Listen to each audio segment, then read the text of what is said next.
পচা মিয়ার দোকানে দ্বিতীয় কাপ চায়ের জন্য এমনভাবে যেতে হয় যেন তিনি কোনোভাবেই ক্রেতাকে চিনতে না পারেন। কোটি টাকা দিল আমার কাছে পাইবে না, ফার্মার যাচ্ছে তোমরা যে সাইকেল নেওয়া হোন্ডা নেওয়া অর্ডার যদি আমার দেওয়া যায় তাও পাবে না। সারাদিনে কারো কাছে এক কাপ চা বিক্রি করলে তার কাছে কোটি টাকার বিনিময়েও চা বিক্রি করেন না পচা মিয়া। এক কাপের বেশি কিন্তু চা এখান থেকে নিতে পারবে না, অনলি এক কাপের উপরে চা দিবে না, কোনোভাবেই দিবে না। এটা চা বিক্রির আরও কিছু অদ্ভুত নিয়ম রয়েছে লন্ডন বাজারের পচা মিয়ার। দেশের বিভিন্ন প্রান্ত থেকে যারা তার দোকানে চায়ের স্বাদ নিতে যান তারা এসব নিয়ম কানুনে বিরক্ত না হয়ে বরং পচা মিয়ার চায়ের প্রতি আরো বেশি আকৃষ্ট হন। আমরা এই জায়গায় আসছি হলো 5 জন চা খাইতে, তো একজন গেছে নামাজে, তো উনি জিজ্ঞেস করতেছে যে আপনারা কয়জন আসছেন, আমি বললাম যে আমরা 6 জন আছি। তো উনি দেখলো যে গুইনা দেখছে যে 5 জন, যার কারণে আমাদের চা দিতেছে না, এখন পর্যন্ত দেয় না, যে উনি আগে আসবো তারপরে দিব। উনি ভাবতেছে হয়তো আমরা একটা কাপ বেশি খাবো। এইটাই হচ্ছে এই দোকানের বিশেষত্ব, যে একজনের বেশি মানে একবারের বেশি কাউকে চা দিবে না।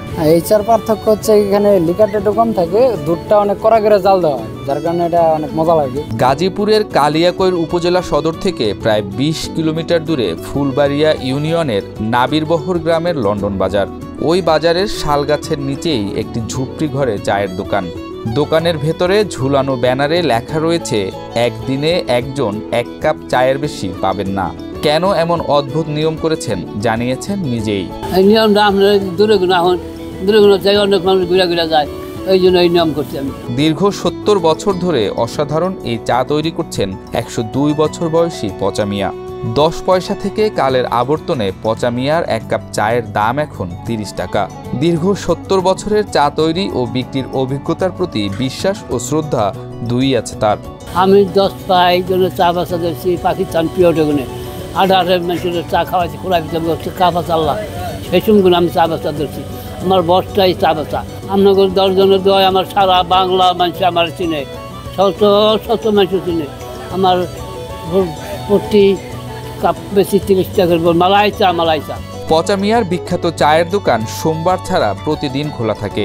সকাল 10টা থেকে শুরু করে যতক্ষণ দুধ থাকে ততক্ষণ চলে চা বিক্রি। সম্প্রতি তার চায়ের সুনাম ছড়িয়ে পড়ে সামাজিক যোগাযোগ মাধ্যমেও।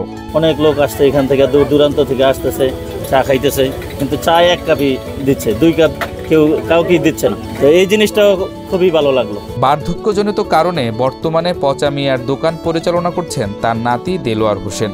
দেলোয়ার জানান দূর দূরান্ত থেকে আসা মানুষ যাতে ফিরে না যায় সেজন্য তিনি দাদার নির্দেশনায় ব্যবসার সুনাম টিকিয়ে রেখেছেন। দাদা বয়স হয়ে গেছে, দাদা চা বানাইতে পারে না, এর জন্য আমি বানাই। এখন সবাই আসে দূর দূরান্ত থেকে। চা বিক্রি করে যা উপার্জন করেন তার একটি বড় অংশই দান করেন পচা মিয়া। অর্থলিপ্সার ঊর্ধ্বে গিয়ে তিনি মানুষের হৃদয় জয় করে নিয়েছেন।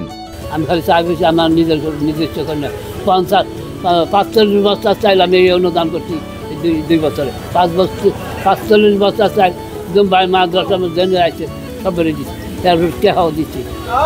আমার টেহা তো আমি খাই না, সব জায়গায় মানুষের দিচ্ছি।